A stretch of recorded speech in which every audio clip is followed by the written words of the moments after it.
But behind Van Halen's distinctive sound, explosive guitar riffs, stage antics, and tabloid bait, it all held together because of one man, and that was done with a quiet strength and a sacrifice that the fans never even knew about. But it wasn't all about the bass lines and the harmonies. It wasn't all the bass lines, the vocal harmonies, the efforts he made to make other artists successful. It wasn't all of those things. It was the loyalty he tested. Cool, but on the internet. In this untold chapter of rock history, you'll learn how. Early music foundation. Michael Anthony's rhythm section anchored the band despite never being in the spotlight. This way, there was one moment that changed everything, and it wasn't in the play. Brace yourself, because what's coming might just rewrite your own view of Van Halen. The beginning of the book focuses. Musical background. Michael Anthony's young years were influenced by a strong music background from his family, particularly his father, Walter Sobolewski, who was a trumpet player. The background that made such a strong impression on young Michael was that he could always hear his father practicing and performing.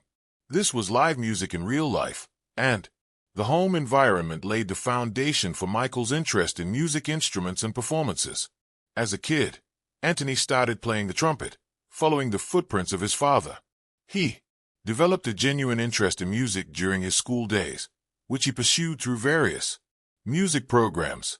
After his family moved to Southern California during the middle of the 1960s, he went to Dana Junior High School in the Arcadia area, where he was part of the marching band of that school. His membership in the band gave him an opportunity to develop his music skills in an organized format, while also giving him exposure to what it meant to be part of a group. But although he was always very keen to play the trumpet, Michael gradually became involved in rock music. From age 13, he changed his interest to the bass guitar as he wanted to stand out.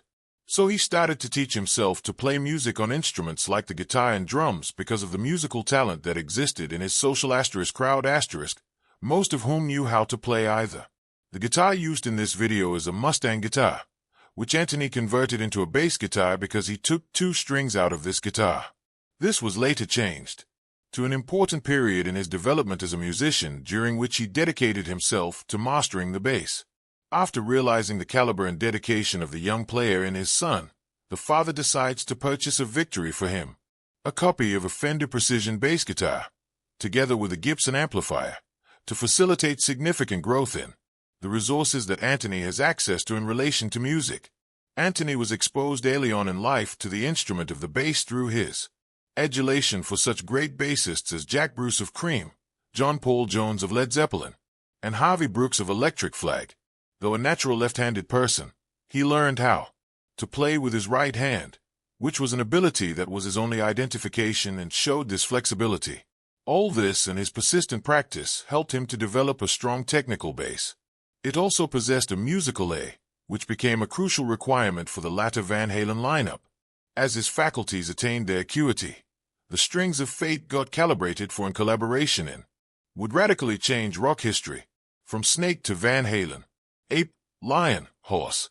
In the early 1970s, Michael Anthony became active in the music scene in Southern California, playing with a series of groups before settling into a long-term partnership with a band called Captain Beefheart and his Magical Band, one that would prove particularly significant, the Snake. It was a power trio that combined elements of hard. It was a rock with a blues edge, and Anthony was playing bass with lead vocals. Snake mainly performed covers from popular rock bands, although he did experiment with original compositions, providing Anthony with an opportunity to develop performance skills in front of audience members. The band, regular school dances, local festivals, and nightclubs, amassing a small fan base in the Pasadena and Arcadia areas. It was during these years that Anthony began to have musical aspirations to crystallize. He became more and more eager to make a career out of music. The local music scene in the San Gabriel Valley was an important resource for connections, and it wasn't too long before Snake encountered another up-and-coming band called Mammoth, which included brothers Alex and Eddie Van Halen. Sometimes both bands played in the same venue, and one time Snake performed at Pasadena High School opening for Mammoth. On this particular night, Mammoth's public, the address system wasn't working, and Anthony agreed to let them share equipment with Snake so the show could go on. This act, full of kindness and professionalism, made a big impact on Van Halen brothers. This is what spurred the seed that would eventually develop into a life-altering collaboration. About the same time, Mammoth was faced with crossroads of its own because of the big changes that were taking place within the company. Their bassist, Mark Stone, had just left the group, and now they had a vacant spot in the band. Eddie and Alex Van Halen recalled a previous performance by Anthony, decided to invite him for a jam session to see if there actually existed musical chemistry between them. The session, which allegedly occurred in a garage, resulted in what the brothers expected. At this point, Anthony showed that his dynamic bass playing and strong harmonies were precisely what they needed. 30 years later, Scott Weiland's original band, Stone, requested as a group. His ability to get on the rhythm and harmonize vocally added a new dimension to the group's sound. The Van Halen brothers certainly did not waste time when they inducting him to the band as their bassist after he has impressed them with the way everything just clicked. Shortly after this, however, another big change could also be identified as having occurred in this social group. By renaming the band from Mammoth to Van Halen, the name change of which was necessitated by the fact that another band was already in operation using the name Mammoth. This new name was allegedly emphasizing the identity of the two brothers while ushering in a new phase in the evolution of the band. With David Lee Roth on lead vocals, Eddie on guitar, Alex on drums, and Michael on bass, the classic lineup was now complete. This marked the beginning of what would become one of the most renowned rock bands of the late 20th century. For Anthony, membership in Van Halen was more than a band change. It was more like a springboard to a global career that would transform his life. Band dynamics with the classic Van Halen lineup intact in the mid-1970s. Band dynamics. This, Michael Anthony quickly made himself an essential component of the musical identity of the band. As the band started playing shows in the club scene of Los Angeles, particularly at such venues as the Whiskey A Go-Go, Michael Anthony and the band faced a lot of competition for attention. Iconic spots such as Gazzari's and the Whiskey A Go-Go are the stage presence and harmonies of singer Anthony was distinctive. His high-pitched harmony vocals were a characteristic feature of the Van Halen sound, adding contrast to the lead vocalizing by David Lee Roth, contributing to the vocal sound that defined the band style in a cluttered rocky landscape. To this, Anthony's minimalist, unassuming bass work added substance. Eddie Van Halen's blistering guitar soloing and Alex's pulsating drumming, which gave the band the ability to play with a precision while retaining its rawness. It wasn't until the release of the 1978 debut album of Van Halen, under the label Warner Brothers Records, the musical talents of Anthony were expressed in full. This was evidenced by the bass lines functioned to deliver a rhythmic foundation in songs like Running with the Devil and Ain't Nothing But a Party.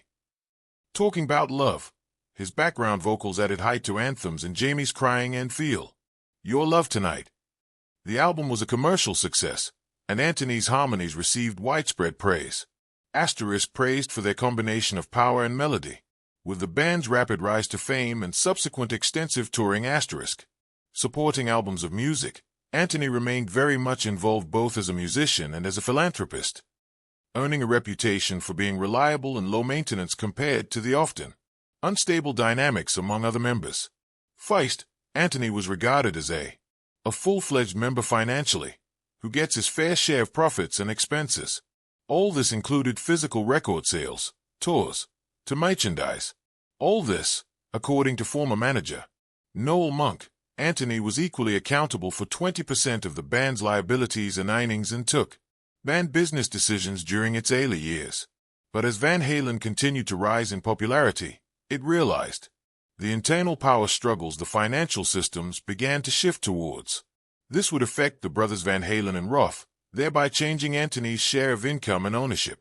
However, in the midst of this, the one person with whom the allegiance of Anthony rested was the music as well as the progress that the group was making. Anthony was a part of Van Halen and contributed to their development during the late 1970s. The early years of the 1980s with a string of multi-platinum successes, which in turn led to Angels. Have him come on tour and record with the group. His playing held up well. It remained professional, in view of mounting tensions amongst the others in the group. By Fair Warning and Diver Down, Anthony was an established foundation player in the rhythm section and contributed, in particular, in respect of vociferous support, came to play a significant role in influencing the band's performances, presentations, and recordings, as Eddie was dazzling a crowd with his instrumental talent.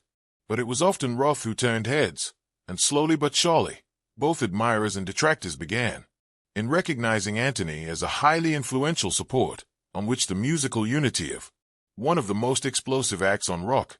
The contract controversy, 1984.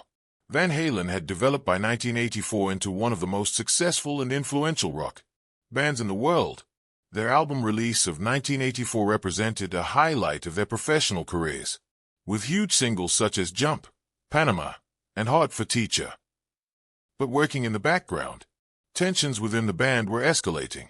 Michael Anthony, although he was one of the founding members, the volatile Van Halen brother, an important element of the band's distinctive vocal sound, had been progressively marginalized within key decisions.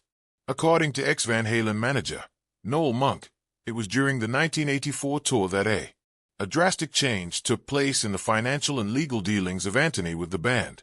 Monk revealed that according to a new arrangement Anthony had in his memoir Running with the Devil that Anthony was forced by the other three members, Eddie and Alex Van Halen and David Lee Roth, to surrender all rights to future compositions. The situation that led to this decision was quite controversial. Monk asserted that Anthony was handed the deal in the green room hours before performance, and all three of his teammates loomed over him as he signed these papers. The contract that he signed applied retroactively, meaning Anthony lost the credit and revenue that came with the 1984 album as well, due to his contribution, musically and vocally. This marked an important shift of power within the group, as Anthony transitioned from being an equal partner to being a contracted performer with no vested interest in the group's intellectual property.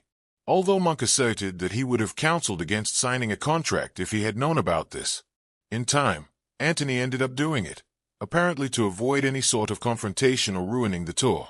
The tragic consequence, at least as it affected finances, lingered for a long time. This came about by signing, in exchange for giving away his rights to the band, millions of dollars in potential earnings were lost to Anthony in future. The licensing deals and the greatest hit CDs that included songs which he himself produced. Most specifically, Star 1984 Star went on to sell more than 10 million copies within the US alone and is one of the records. From here on, for decades, Anthony would see his share of nowhere to nowhere travel, concerning songwriting credits, detracting from his own royalties, and, more significantly, this